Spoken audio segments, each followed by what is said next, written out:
Bismillahirrahmanirrahim. Assalamualaikum warahmatullahi wabarakatuh. Alhamdulillahirrahmanirrahim. Nabihi nasta'in ala umuri dunia wadi. Wassalatu wassalamu ala asrofil anbiya wa mursalin wa ala alihi wa sahbihi ajmain, amma ba'du. Salawat serta salam semoga selalu tercurah limpahkan kepada junjungan kita yakni Habibana wa Nabiyana wa Maulana Muhammad dan atas berkat rahmat Allah Subhanahu wa taala sehingga pada hari ini kita dapat berkumpul dalam pelaksanaan diskusi mengenai menyebarkan pemahaman dan penerapan pengalaman budaya positif yang akan disampaikan oleh Bu Eka Kartika. Menginjak acara yang pertama, yaitu ada sambutan dari Kepala Sekolah SDN Mulai 1 yang akan diwakilkan oleh Ibu Sri Mulyani. Kepadanya saya persilahkan.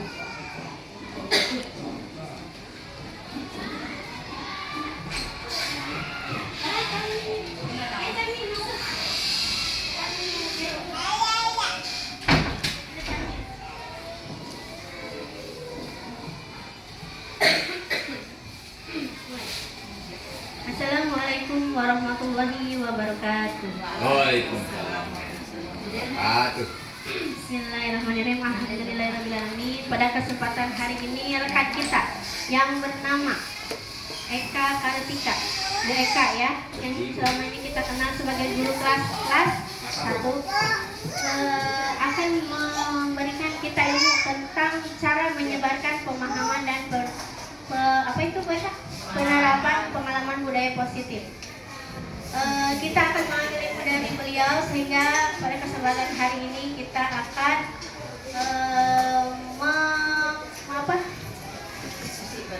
berdiskusi tentang apa yang akan beliau sampaikan pada hari ini. Demikian sambutan saya pada hari ini. Wassalamualaikum warahmatullahi wabarakatuh. Ya, terima kasih kepada Bu Yani. Selanjutnya, sebelum kita memulai acara yang selanjutnya, hadirin dipersilakan untuk berdiri terlebih dahulu. Kita akan menyanyikan lagu Indonesia Raya yang akan dipimpin oleh Maura. Kepada Maura dipersilakan, Maura depan.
Hadirin dipersilakan untuk duduk kembali.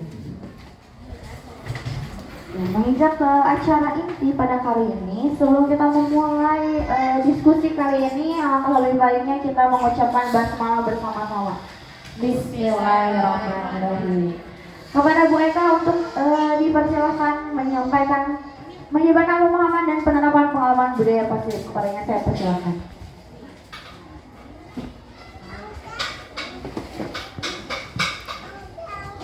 Assalamualaikum warahmatullahi wabarakatuh. Alhamdulillah, terima kasih untuk rekan-rekan semua, Ibu Wakasek kita sudah memberikan waktu kepada saya untuk menyampaikan diseminasi yang kedua ya. Yang pertama udah waktu itu, yang ini pada kesempatan ini saya akan menyampaikan tentang materi menyebarkan pemahaman dan penerapan pengalaman budaya positif. Mungkin ini sudah tidak asing lagi ya Bu, budaya positif udah banyak dilaksanakan dan menjadi pembiasaan di SD Bengles 1 ini. Ini akan dipertebal lagi sedikit ilmu saya untuk yang pemahaman yang lainnya. Mangga Bu. Nah, di sini ada konsep inti tentang budaya positif. Yang pertama tentang perubahan paradigma belajar. Yang kedua disiplin positif, yang ketiga nilai-nilai kebajikan, yang keempat kebutuhan dasar manusia, yang kelima motivasi perilaku manusia, yang keenam ada posisi kontrol guru, yang ketujuh ada keyakinan kelas, dan kedelapan segitiga restitusi. Pada kesempatan ini akan saya buka sedikit-sedikit ya, mungkin akan ada ilmu sedikit dari saya. Nah, pembelajaran dengan paradigma baru, yaitu ini pengertiannya. Proses pembelajaran yang dirancang berdasarkan prinsip pembelajaran berdiferensiasi sehingga peserta didik belajar sesuai kebutuhannya berdasarkan tahap perkembangan sesuai tahap perkembangan psikologi modern untuk mewujudkan profil pelajar Pancasila.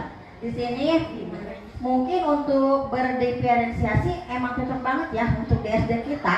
Kenapa seperti itu? Karena SD kita SD Majemuk yang ruang lingkupnya bukan hanya dari kita saja ya, tetapi dari suku-suku yang lain ada di kita, agama yang lain juga ada di SD kita. Di sini ada tentang miskonsepsi teori kontrol. Nah, ini seperti ini, ada ilusi bahwa guru dapat mengontrol murid. Terus ada juga ilusi bahwa semua penguatan positif, efektif dan bermanfaat. Ilusi bahwa kritik dan membuat rasa bersalah mampu menguatkan karakter. Ilusi bahwa orang dewasa berhak memaksa. Tidak seperti itu ya. Yang pertama mengontrol murid. Mungkin emang itu ya tugas kita. Terus ya di sini nih yang mungkin rada ditekan ilusi bahwa orang dewasa berhak memaksa. Tidak seperti itu ya Ibu Bapak guru. Kita juga tahu bahwa posisi kita sebagai guru tidak seperti itu. Nah, di sini nih, ini ada stimulus paradigma, mengubah paradigma stimulus respon ke pendekatan tadi kontrol. Di sini ada, nggak kelihatan ya? Saya bacain aja ya. Realitas. Nah, stimulus respon tentang dunia. Realitas kebetulan kita sama. Semua orang melihat hal yang sama. Kita mencoba mengubah orang agar berpandangan sama dengan kita. Perilaku buruk dilihat sebagai suatu kesalahan. Orang lain bisa mengontrol saya bisa mengontrol orang lain. Pemaksaan ada pada saat bujukan gagal.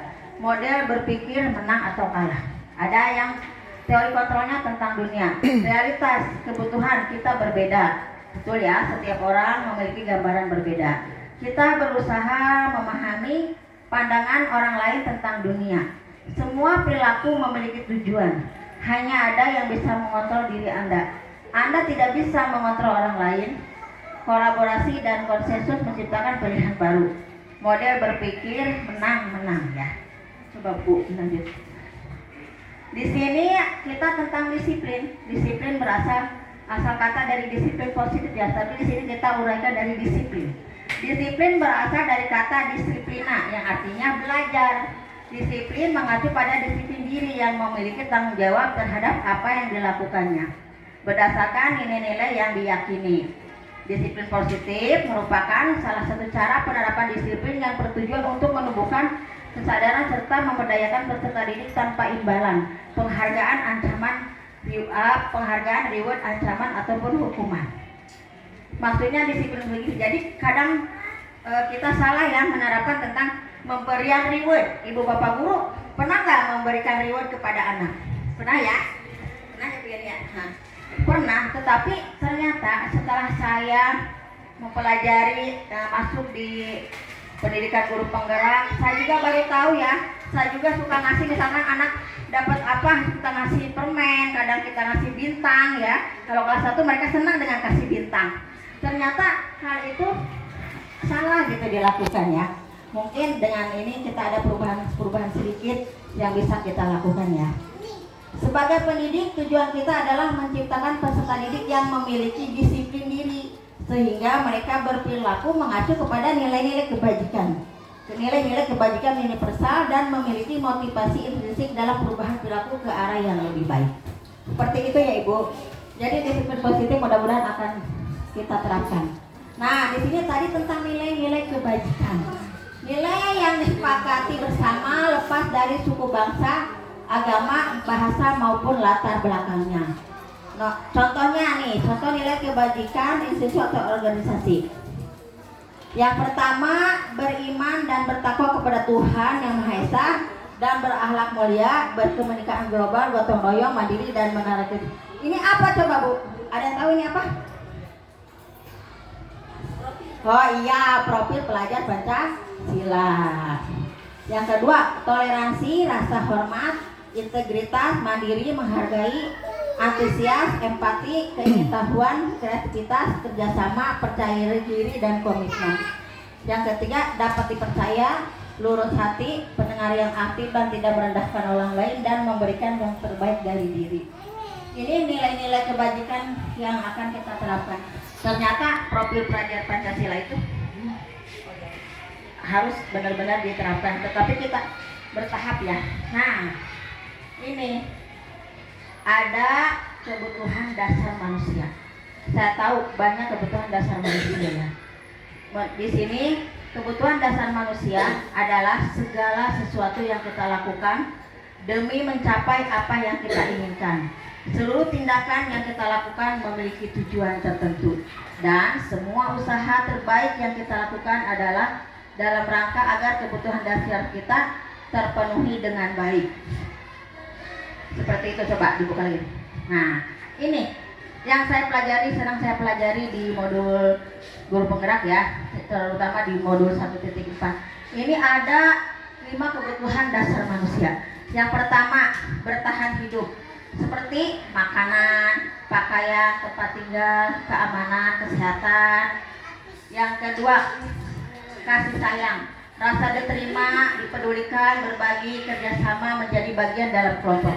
Kita manusia selalu menginginkan rasa kasih sayang ya, bukan hanya terhadap anak didik saja, tetapi yang kita butuhkan dengan sesama rekan juga kita perlu kasih sayang. Yang ketiga tentang kesenangan, bermain. Nah, bermain, human, antusiasme, tertawa, hiburan. Ternyata Bu Yani, piknik itu bisa loh ya. Ada kebutuhan, bener gak sih? Nah, kenapa ya kemarin? Pada ini tentang kesenangan bener. Setelah kita kayak begini ya, bermain itu kan sama dengan menyegarkan pikiran kembali ya. Berarti benar ya bahwa rekreasi itu perlu juga untuk kita ya. Yang ketiga ada mandiri. Mandiri memiliki penilaian, mencoba hal baru, mampu mengendalikan arah kebebasan dirinya. Harga diri, keinginan untuk dianggap memimpin, berprestasi, diakui dan didengarkan, yaitu tentang penguasaan. Oke, lanjut. Nah, ini tentang motivasi perilaku manusia. Untuk menghindari hukum ketidaknyamanan. Intrinsik, mendapatkan imbalan penghargaan dari orang lain. Intrinsik, menghargai diri sendiri dengan nilai-nilai yang mereka percaya. Melakukan tindakan dengan kesadaran sendiri. Nanti ada itu. Nah, ini nih ya, hukuman.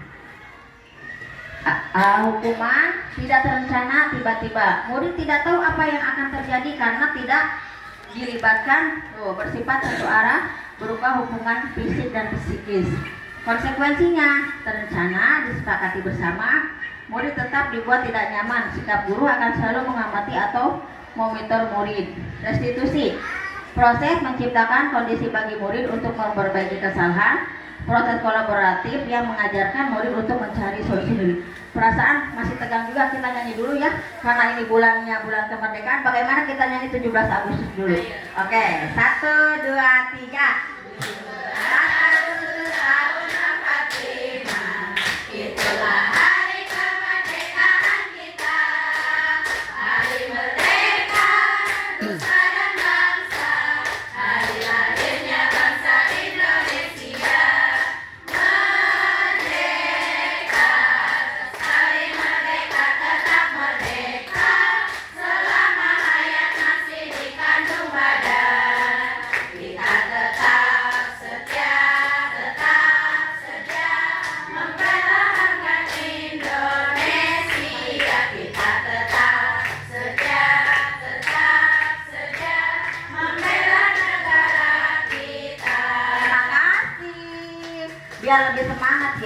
Tuh, anak-anak mau ice breaking nanti ya. Kita ice breaking lagi, sekarang kita lanjutkan dulu. Ini ibu bapak guru yang harus kita miliki, kita pahami yang ini. 5 posisi kontrol guru yang tadi saya udah di depan ya. Yang pertama, penghukum. Kadang kita sebagai guru gini ya, misalkan ada anak terlambat sekolah, bahasa kita itu seperti orang kamu karena kamu terlambat, kamu hormat bendera ya. Hormat bendera, misalkan keliling lapangan. Seperti itu ternyata udah tidak boleh dilakukan lagi ya. Karena mungkin negatif positifnya ada juga sih ya. Sebenarnya kan kalau untuk anak-anak usia kita mah mungkin terlalu ini ya, tapi kalau untuk kelas atas yang saya pahami, saya belajar di guru penggerak, jarang sekali yang dicontohkan itu kelas kayak kita SD, mereka itu selalu mencontohkan SMP, SMA. Kadang saya juga suka, Pak kok itu kenapa sih yang kelas atas terus, bagaimana saya di kelas bawah menerapkannya, saya itu seperti itu. Yang kedua tentang pemantau, nanti ada penjelasannya. Yang keempat, teman, guru bisa juga sebagai teman. Yang kelima, guru bisa membuat rasa bersalah terhadap, seperti misalkan kasihan misalkan anak terlambat, jangan gitu lagi dong, kasihan dong sama bu guru. Nah seperti ini nih, yang ini membuat rasa bersalah. Yang terakhir itu ada manajer. Nah ini mungkin kita berusaha akan membuat yang manajer ini ya. Saya juga belum paham banget tentang teori kontrol ini ya. Maka yang dilanjut. Nah ini contohnya seperti ini nih. Contoh penerapan 5 posisi kontrol guru. Siswa tidak memakai atribut saat upacara bendera. Ini terjadi kemarin ya. Segitu banyaknya terjadi kemarin ini nih, yang kemarin nih. Tapi contoh menghukumnya, hormat yang bendera 1 jam. Tapi kita tidak melakukan seperti itu ya. Kita tidak melakukan seperti itu. Yang kedua, membuat rasa bersalah. Contohnya kita kalau negur, berapa kali ibu bapak harus memberitahu kamu selalu mengecewakan. Hal ini akan ada rasa dalam dirinya, berasa bersalah. Mungkin tidak akan mengulangi lagi ya. Cuman kalau itu mungkin kurang, anak itu bisa down gitu. Atau kadang-kadang cenah kamari ge cuma diomong gitu doang, cenah Bu Yani itu dihukum ieu. Seperti itu kadang imbasnya. Coba Bu Yani buka lagi. Nah, ini nih, ini ada teman. Misalkan atribut juga, ini tentang atribut kemarin juga ya.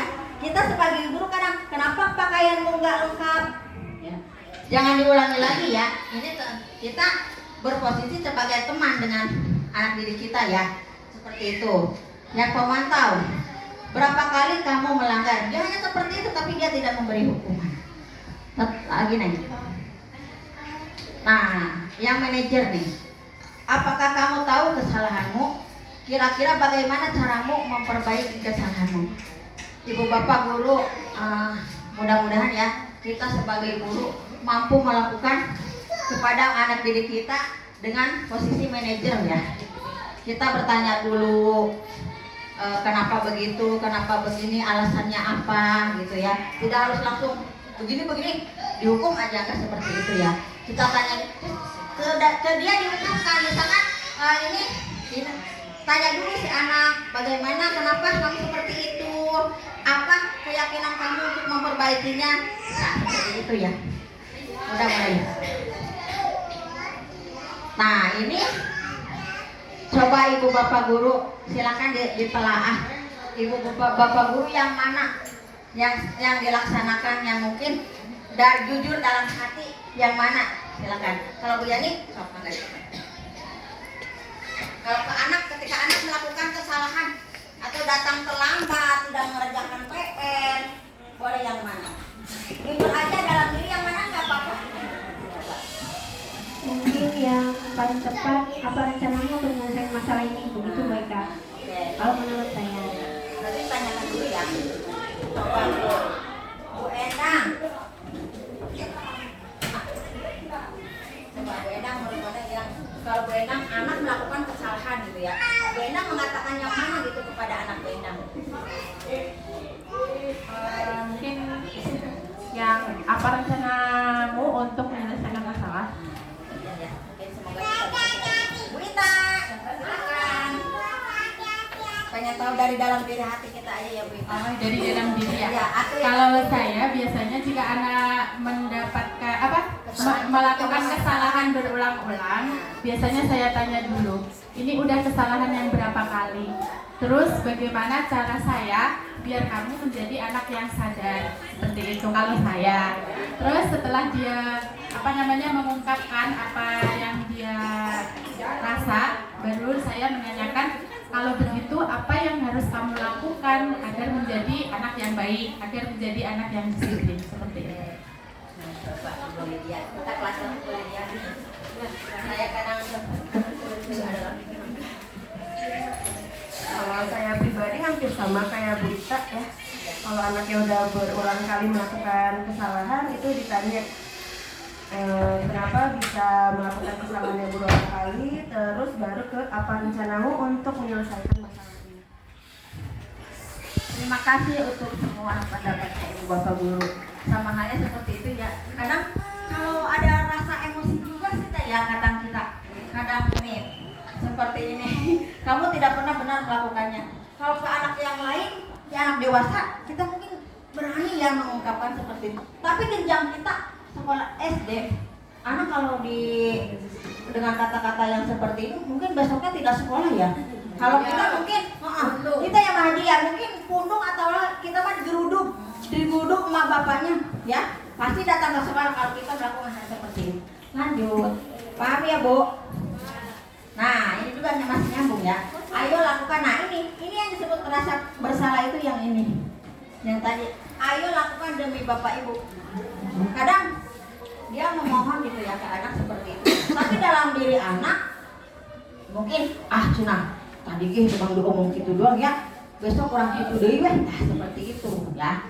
Nah ini kamu tidak pernah mendapat nilai jika tidak melakukan. Ini penghukumnya seperti itu. Tapi yang bagus itu yang tadi merencanakan. Silakan lanjut. Ini teori kontrol. Nah ini tentang keyakinan kelas. Tentang keyakinan kelas. Mengapa keyakinan kelas? Mengapa bukan peraturan kelas? Mengapa? Bu Dewi, mengapa harus keyakinan kelas? Bu Dewi, bukan peraturan kelas. Ayo, kenapa Bu Dewi? Apa sih? Sama aja bedanya. Mengapa harus keyakinan kelas bukan peraturan? Terima kasih Bu Eka. Mungkin menanggapi sedikit, kenapa keyakinan kelas bukan peraturan kelas. Yang saya tahu mungkin keyakinan mungkin dari kita pribadi di kelasnya mungkin punya, kita pengen ada perubahan kedepannya lebih baik apa, mungkin kita rencananya dari wali kelas dan siswa untuk kerjasama dalam kesatuan di siswanya itu. Terima kasih. Cuma berpihak pada murid ya, untuk kebaikan murid kita semua. Bu Dewi mangga, kenapa harus begitu? Ya, mungkin mengapa keyakinan kelas bukan peraturan kelas? Kalau peraturan itu kadang peraturan dibuat untuk dilanggar, ada yang seperti itu. Tapi kalau keyakinan itu kan datangnya dari dalam hati ya, mungkin ke anak-anak diterapkan. Kalau keyakinan itu datangnya dari dalam hati, sehingga mungkin mereka lebih mudah mempraktekannya atau melakukannya. Beda dengan peraturan. Kalau peraturan hanya tertulis, jadi mereka itu kadang peraturan yang untuk dilanggar gitu kan, seperti itu. Terima kasih. Terima kasih pendapat dengan saya seperti itu. Lanjut ya nih, maka. Nah, ini tentang pembuatan keyakinan kelas. Ini kan kita udah ada ya. Ini ada proses-prosesnya ternyata ya. Anak-anak udah ada kan di kelasnya ya tentang keyakinan kelas ya. Nah, ini Ibu akan terangkan lagi ya tentang keyakinan kelas. Yang harus kamu taati, bukan hanya kamu tulisannya aja ditempel, dibaca enggak? Dibaca enggak tulisannya? Iya, ditaatin enggak peraturannya? Iya, dilaksanakan ya. Bukan hanya buat diri kita, tapi untuk masa depan kita ini akan selalu bermanfaat ya. Gak Ibu Bapak Guru itu menanamkan apa, membuat apa di kelas itu untuk masa depan kamu ya, untuk kebaikan masa depan kamu, bukan untuk apa-apa, untuk proses kesuksesan kamu di masa yang akan datang. Ada beberapa pembentukan keyakinan kelas. Yang pertama bersifat abstrak, yang kedua berupa pertanyaan universal, yang ketiga dibuat dalam pertanyaan positif, yang keempat ada sedikit saja agar mudah diingat. Ada terus yang sesuai dengan kondisi sekolah kelas. Semua warga dilibatkan dalam pembuatan keyakinan kelas ya, disepakati bersama. Jadi sebelum kesepakatan kelas dibuat atau keyakinan kelas dibuat, kita libatkan anak kita. Biarkan mereka mengungkapkan apa yang mereka inginkan ketika ada di dalam kelas seperti itu ya. Anak-anak juga harus paham, ibu bapak guru mengajak kamu seperti itu untuk kebaikan kamu di kelas. Oke, coba Bian lanjut.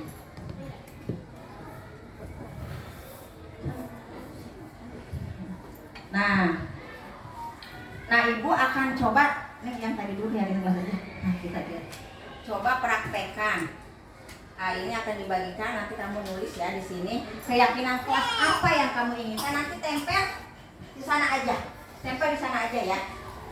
Kamu tulis mau apa di kelas kamu, kamu mau apa di kelas kamu. Nanti itu tadi mana? Mau apa di kelas kamu, silahkan kamu itu ya. Nah, misalkan jagalah kebersihan atau dilarang berisik pada saat belajar. Terus apalagi pokoknya sok apa yang kamu inginkan di dalam kelas tulis, silakan. Ya.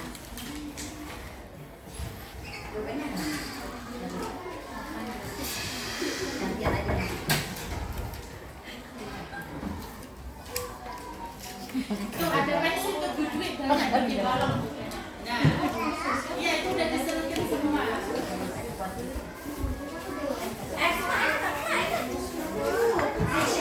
Dicatatkan. Tempel Bu, kalau udah tempel di sana. Oke. Di depan aja. Udah, tempel lagi. Udah. Pokoknya ada. Nanti gantian. Aku ngisi juga. Iya lah. Ya. Sama aja nggak apa-apa. Nanti tempel di sini.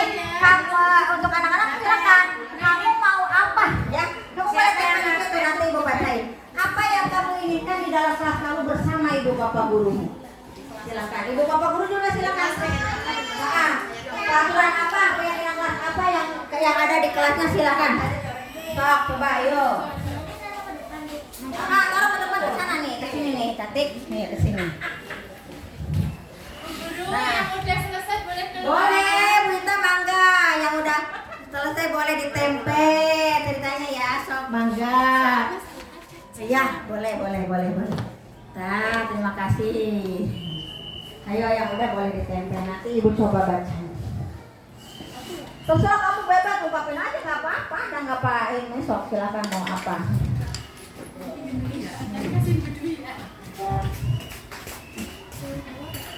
Iya, boleh tempel.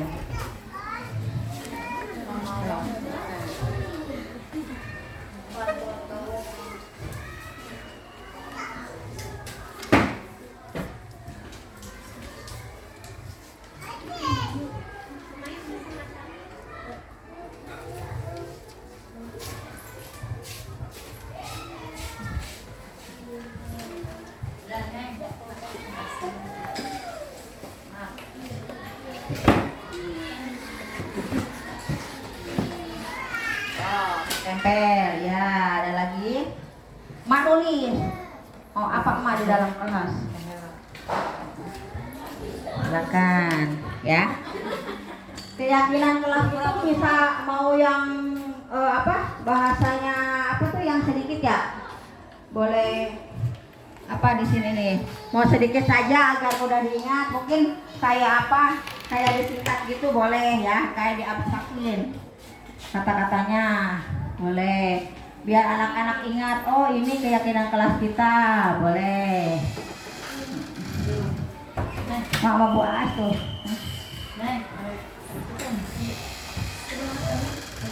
Silakan.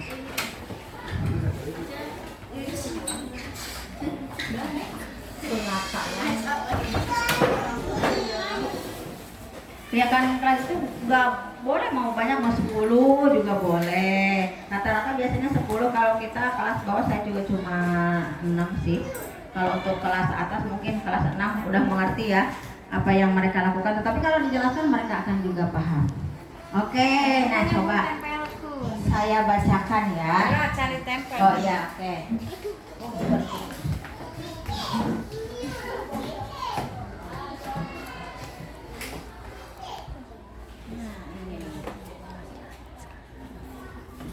Nah, ini coba akan saya bacakan satu persatu ya. Ini yang sering kita gunakan. Nah, ini nih. Saya akan menerapkan salam 5S ya. Pasti di setiap kelasnya ada ya yang 5S ya. Salam, senyum, sapa, sopan, santun. Kalau kelas 1 silakan Bu. Ya, tata ceria. Oke.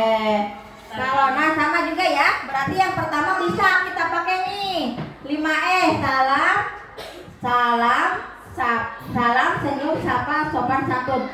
Yang penting mah S tuh ya, 5S ya. Pokoknya, nah ini ada nih, udah sama ya. Datang tepat waktu. Iya. Datang tepat waktu bisa ya diterapkan ya. Datang tepat waktu. Terus, oke ini sama. Nah, ingin belajar tertib. Inginnya berarti tata tertibnya apa kalau seperti itu? Bahasanya gimana? Di sini inginnya belajar tertib. Berarti mungkin yang anak inginkan itu tidak berisik gitu ya. Ketika jadi menghormati, mendengarkan guru ketika guru menerangkan.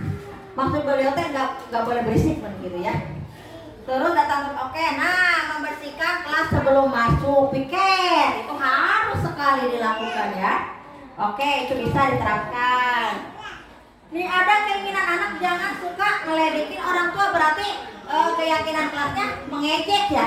Tidak boleh mengejek atau saling menghargai. Berarti maksudnya saling menghargai ya. Terus ada lagi anak-anak meningkatkan kedisiplinan seperti datang tepat waktu, melaksanakan piket ya, ini berarti bisa diterapkan. Ada lagi masih menjaga kebersihan ya. Terus kerapihan kelas, sikap sopan, berbicara yang baik. Nah, ini yang harus diterapkan juga tentang bahasa sopan santun harus ada di keyakinan kelas. Kenapa seperti itu? Bukan hal yang baru ya. Di kelas 1 aja bahasa itu udah sangat, pokoknya luar biasa bahasa anak-anak sekarang. Saya juga kadang ngeri dengernya ya. Mudah-mudahan dengan keyakinan kelas dan guru bisa menerapkannya, kita ada perubahan yang signifikan untuk anak didik kita di dalam kelas. Oke ya, nah seperti itu. Tidak akan bisa saya sebutkan semuanya ya. Seperti itulah cara pembuatan keyakinan kelas. Jadi anak harus dilibatkan ya, bukan hanya keinginan guru. Kita tampung dulu apa yang mereka inginkan, seperti itu.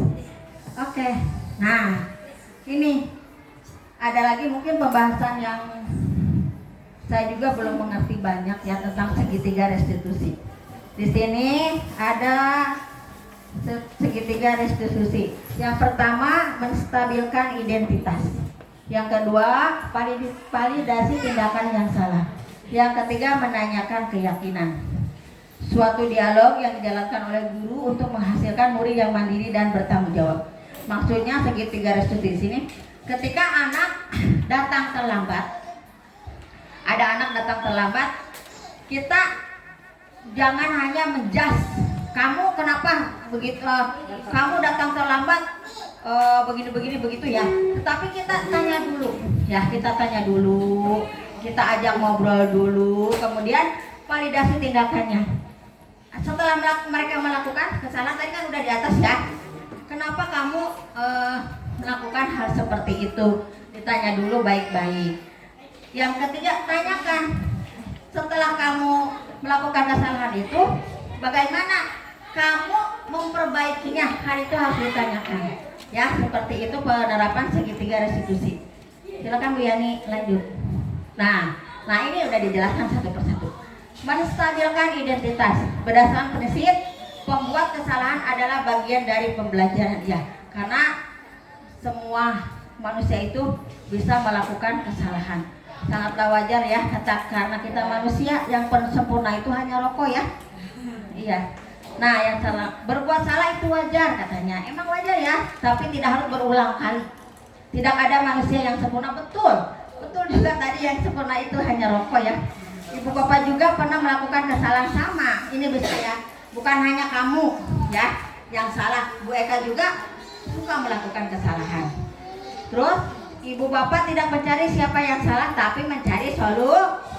Jangan terlalu menyalahkan anak, ya. Tetapi kita cari bagaimana menyelesaikan permasalahan itu, ya. Baik di kelas, di luar kelas, pokoknya di lingkungan kita semua, di lingkungan warga sekolah. Oke, next lanjut. Menanya validasi dulu ya nih, kedua. Nah, validasi tindakan. Berdasarkan prinsip setiap pelaku berupaya untuk memenuhi kebutuhan. Nah, kamu pasti punya alasan kenapa melakukan hal itu. Nah, itu benar ya. Ketika anak melakukan kesalahan, kita harus bertanya dulu apa alasannya. Tidak harus langsung menghukum. Padahal bisa saja kamu melakukan lebih buruk dari itu. Kamu patut bangga karena dapat melindungi yang penting buatmu. Lagi. Nah, menanyakan keyakinan. Berdasarkan prinsip teori kontrol bahwa ada dan pada dasarnya kita termotivasi secara intrinsik. Apa keyakinan kelas kita? Nilai apa yang telah kita sepakati? Kamu mau jadi orang seperti apa? Kita ke anak ya. Kita ke anak tanyakan dulu alasannya.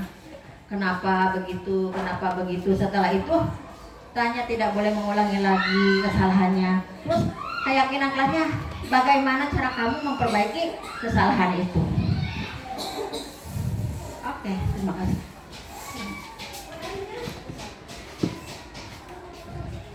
Udah. Nah, itu ya Ibu Bapak Guru.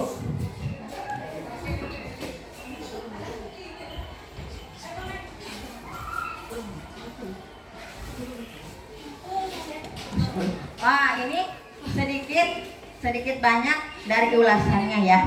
Sekarang kita lanjut ke itu aja, ke segitiga restitusi. Contoh, misalkan Bu Yani, kita praktek segitiga restitusi. Ya, ini aja. Misalkan anak yang mana yang mau dicontohkan? Jipa, mana? Misalkan apa terserah Bu Yani. Jipa sini ke depan. Jadi mau posisi kontrolnya sebagai apa? Manajer, penghukum, pembuat kesalahan. Oh yang mana? Misalkan kerjanya kenapa? Ya, misalkan apa ya? Yang main gimana? Nah, dia tidak mengerjakan PR apakah dia melakukan Langsung acting. Jipa, kenapa PR Seninnya nggak dikerjakan? Lupa. Kemarin ngapain aja di rumah? Begadang ya. Habis ngapain? Main HP. Ketiduran ya. Lain kali PR-nya kerjakan ya. Setelah pulang sekolah langsung dikerjakan. Jangan di nanti jadi akhirnya jadi lupa. Perjanjiannya apa? Cara memperbaiki. Cara supaya nanti kamu ngerjain apa yang akan kamu lakukan.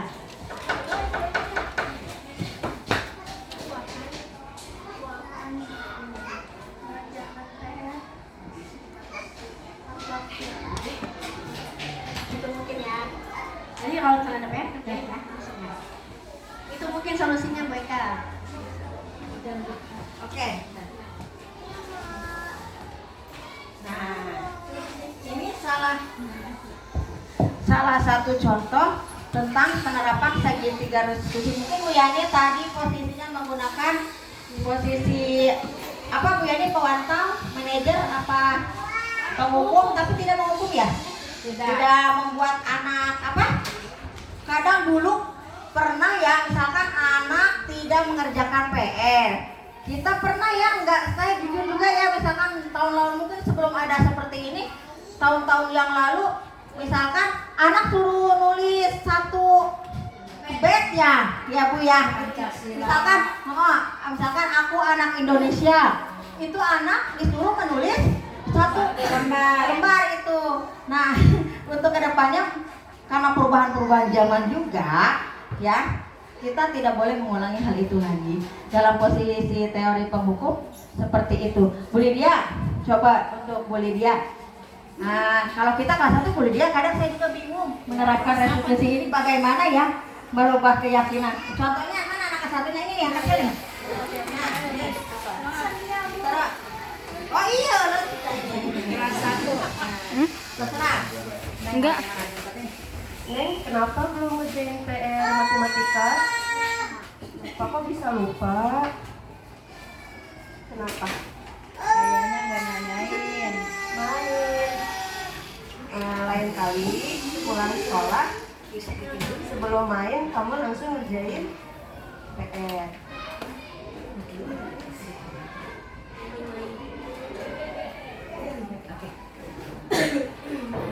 Ini satu orang lagi ngomongin nama Bita, ada bilang ngomongin Bita. Ya oke. Yang satu tidak bisa dihukum. Iya karena tidak bisa dihukum. Nah ini kasusnya mungkin banyaknya PR ya. Banyaknya tidak mengerjakan PR. Tetapi zamannya sekarang tidak mengerjakan PR tidak boleh seenaknya menghukum ya. Bu Ita, coba Bu Ita. Misalkan ada anak Bu Ita nih. Bu Ita datang terlambat atau apa? Coba Bu Ita cara penyelesaiannya dengan segitiga restitusi yang tadi. Bu Ita mau seperti apa?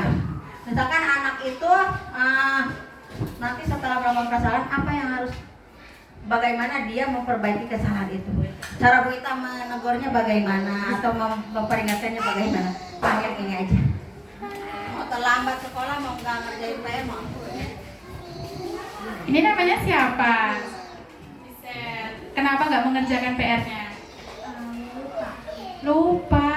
Lupa kenapa kok bisa lupa? Karena semalam main. Oh, semalam main. Udah tahu sekarang ada jadwal agama? Tahu. Kenapa? Emang semalam bukunya nggak dilihat? Lupa. Iya. Lupa ya. Tahu nggak caranya biar bisa ingat itu? Salah satu cara biar kita ingatannya kuat tahu? Enggak, Bu Ita kasih tahu mau makan buah kismis yang banyak. Nah, tadi siapa namanya? Bu Ita lupa lagi juga. Gisel, karena Gisel sering lupa, Bu Ita saranin Gisel membuat catatan-catatan kecil gitu. Kalau misalkan dikasih PR sama Bu Ita hari ini, langsung ditulis PR PAI, ditulis aja. Nanti PAI-nya ada kapan ditempel. Jadi Gisel itu di rumah usahakan punya papan tulis khusus untuk Gisel. Nanti sama Gisel ditaruh kertas kecil seperti itu, seperti taruh kertas itu. Jadi PR apa-apa, tugasnya apa, ditaruh di situ. Setiap hari dilihat catatannya biar terus selalu ingat gitu ya Gisel ya. Nah untuk hari ini karena Gisel juga lupa lagi dengan PR-nya PR yang dari Bu Ita akan ini ke Gisel ngasih hukuman, tapi hukumannya tidak memberatkan kok, cukup menghafal 4 Asmaul Husna aja. Coba Gisel.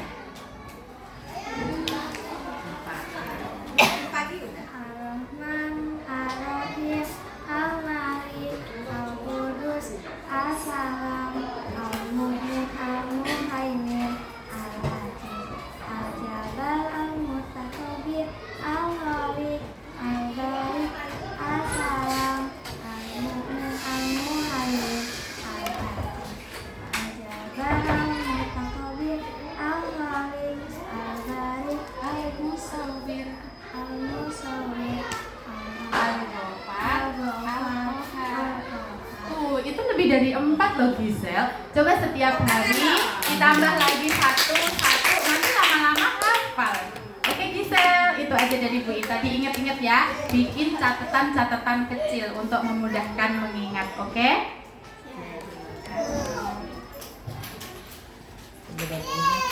ya Allah. Itu adem ya ke hatinya. Sayang saya belum bisa seperti itu. Bu Tanti, coba Bu Tanti. Saya pengen tahu nih. Udah kangen suara Bu Tanti.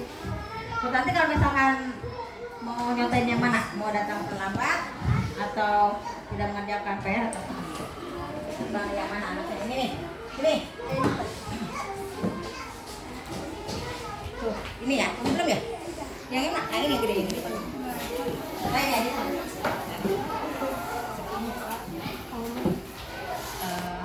Kalau saya mungkin akan menanyakan kepada anak, kenapa tidak dikerjakan PR-nya?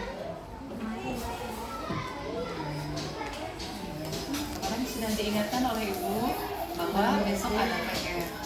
Jadi nanti lagi harus dikerjakan dan harus diingat-ingat. Nanti seandainya ada PR lagi, itu harus langsung dikerjakan di rumah. Dan untuk Kaila, untuk kedepannya kira-kira kalau seandainya ada PR lagi, apa yang harus dikerjakan? Langsung dikerjakan sebelum ke bermain atau melakukan hal yang lain. Jadi kalau bisa ya utamakan dulu sekolah PR, baru nanti bermain selanjutnya.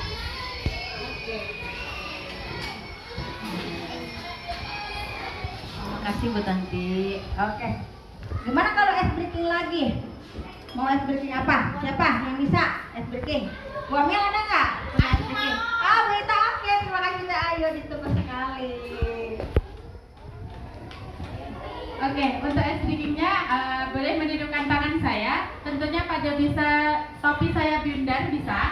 Topi saya bundar.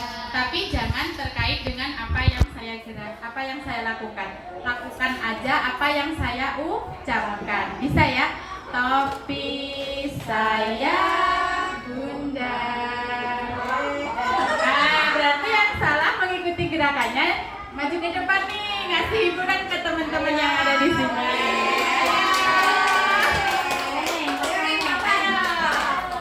Mau menghibur apa nih ke teman-teman yang ada di sini? Oh, nggak tahu? Ya berarti kamu kayak gitu aja nyanyi topi saya bundar. Ayo. Bisa kan? Topi. Topi saya bundar. Udah gitu aja nyanyinya. Terusnya nggak tahu. Oke, kalau gitu Bu Ita teruskan lagi. Nanti yang salah maju ke depan ya.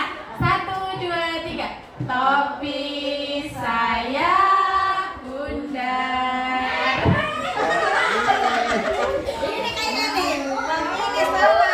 Ayo, Bu Amel juga. Sama-sama. Ayo maju ke depan. Tepuk tangan buat Bu Amel.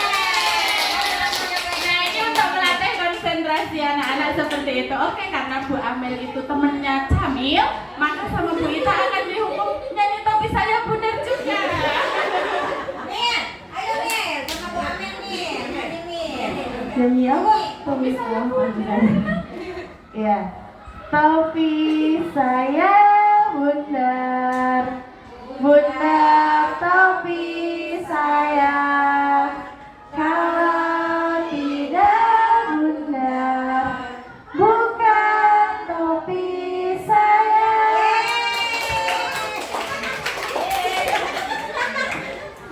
Lagi Bu Eka ini.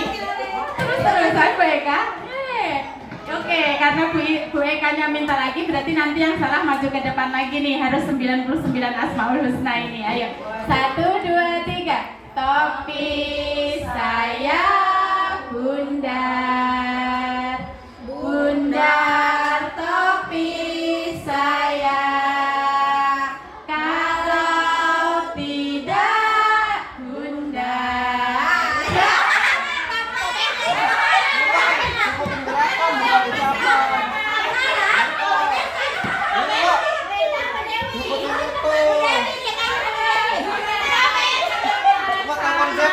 Siapa namanya? Kaila. Ayo bertiga.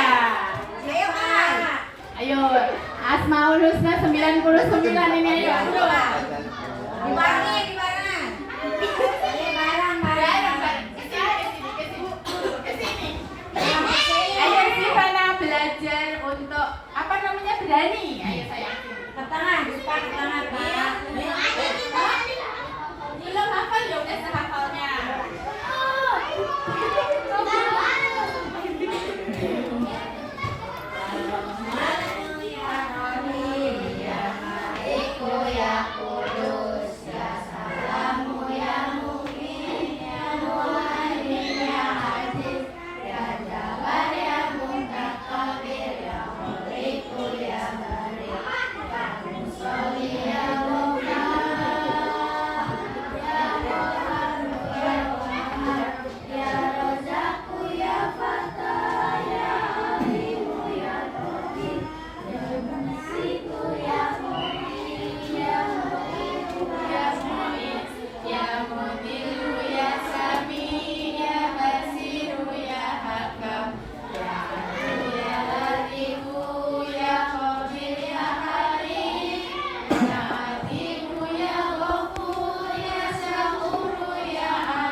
Alhamdulillahirobbilalamin.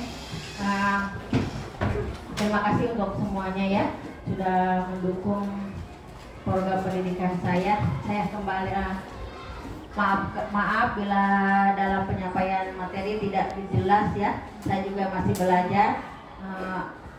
Saya tutup dengan wabillahi taufiq wal hidayah. Wassalamualaikum warahmatullahi wabarakatuh. Waalaikumsalam. Saya kembalikan ke Bu Amel dulu ya. Nanti Ya, alhamdulillah sudah selesai pemaparan dari Bu Eka, luar biasa sekali ya, mulai dari ada segitiga restitusi, tadi ada keyakinan kelas dan lain sebagainya yang sudah dipaparkan dengan sangat luar biasa oleh Bu Eka. Berikan tepuk tangan untuk Bu Eka. Ya, saya selaku moderator pada pagi hari ini mengucapkan terima kasih banyak atas partisipasi dan perhatiannya kepada Bapak Ibu dan Anda semuanya. Untuk menutup acara pada pagi menuju siang hari ini, kalau lebih baiknya kita membaca doa bersama-sama yang pada kesempatan ini akan disampaikan oleh Bu Ita sekaligus akan menutup acara pada kali ini. Terima kasih. Wabillahi taufiq wal hidayah. Wassalamualaikum warahmatullahi wabarakatuh. Bapak Ibu semuanya, perhatiannya kita sejenak, menundukkan kepala dan menengadahkan tangan. Assalamualaikum warahmatullahi wabarakatuh. Bismillahirrahmanirrahim. Ta'ala al-Fatihah. A'udzubillahi minasyaitonirrajim. Bismillahirrahmanirrahim. Alhamdulillahi rabbil alamin. Arrahmanirrahim. Maliki yaumiddin. Iyyaka na'budu wa iyyaka nasta'in. Ihdinas siratal mustaqim. Siratal ladzina an'amta 'alaihim ghairil maghdubi 'alaihim waladdallin. Amin. Bismillahirrahmanirrahim. Alhamdulillahi rabbil alamin. Hamda syakirina hamda na'imin. Hamda yuafi ni'amahu wa yukafi'u mazidah. Ya Rabbana lakal hamdu kama yanbaghi li jalali wajhikal karimi wa 'azimi sultanik. Allahumma sholli ala Muhammad wa ala ali Muhammad. Salatan tunjina biha min jami'il ahwali wal afat wa tafilana biha jami'al hajat wa tutahhiruna biha min jami'is sayyi'at wa tarfa'una biha indaka a'la darajat wa tuballighuna biha aqsal ghayati min jami'il khairati fil hayati wa ba'dal mamati wa ala alihi wa sahbihi wa sallim tasliman katsira. Allahumma inna nas'aluka salamatan fid din wa afiyatan fil jasad wa ziyadatan fil ilmi wa barakatan fil rizqi wa taubatan qabla al maut wa rahmatan indal maut wa maghfiratan ba'dal maut. Allahumma hawwin alaina fi sakaratil maut wa najata minan nari wal afwa indal hisab. Rabbana la tuzigh qulubana ba'da idh hadaitana wa hab lana min ladunka rahmatan innaka antal wahhab. Rabbana zalamna anfusana wa illam taghfir lana wa tarhamna lanakunanna minal khasirin. Rabbana atina fid dunya hasanah wa fil akhirati hasanah wa qina adzabannar. Subhana rabbika rabbil izzati amma yasifun wa salamun alal mursalin walhamdulillahi rabbil alamin. Wassalamualaikum warahmatullahi wabarakatuh. Hatur nuhun Bu Ita udah membacakan doa, semoga kita semua diberikan keberkahan ya. Saya ucapkan terima kasih banyak untuk rekan-rekan semua, Masya Allah tabarakallah, selalu mendukung apa yang saya lakukan dan semoga nanti bisa ikut di program Grup Menggerak berikutnya. Kita tunggu saja ya masih. Untuk anak-anak kelas 6 terima kasih sudah bantu Ibu. Sekarang boleh keluar ya. Terima kasih ya. Boleh jajan dulu ya. Assalamualaikum warahmatullahi wabarakatuh. Alhamdulillah setelah saya mengikuti diseminasi disiplin positif dengan Bu Eka, saya dapat memahami lebih dalam lagi tentang bagaimana cara disiplin positif lebih dalam lagi. Terima kasih Bu Eka sudah berbagi praktek baik dengan rekan sejawat dan di sekolah kita di SDN Negeri 1. Terima kasih. Wassalamualaikum warahmatullahi wabarakatuh. Perkenalkan, saya Siti Amalia Suryani. Di sini saya akan memberikan umpan balik terhadap apa yang sudah dipaparkan oleh Bu Eka, utamanya tentang disiplin positif. Sebelumnya terima kasih kepada Bu Eka atas paparan materinya yang sangat luar biasa. Saya jadi mengetahui lebih dalam lagi bagaimana penerapan disiplin positif, lalu bagaimana implementasinya di dalam kelas. Saya setuju dengan apa yang sudah dipaparkan oleh Bu Eka, bahwasannya sebuah sikap disiplin positif itu sudah seharusnya diterapkan di lingkungan sekolah. Utamanya kita sebagai pendidik tentunya haruslah menerapkan sebuah disiplin positif itu.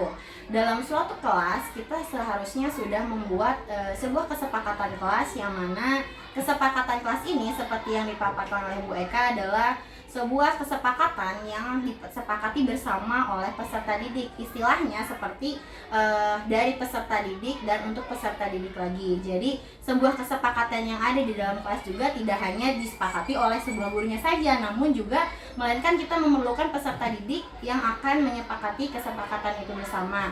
Karena ketika disepakati bersama, maka peserta didik memiliki tanggung jawab atas apa yang sudah disepakati di dalam kelas, sehingga dia akan mengikuti apa yang sudah disepakati di dalam kelas.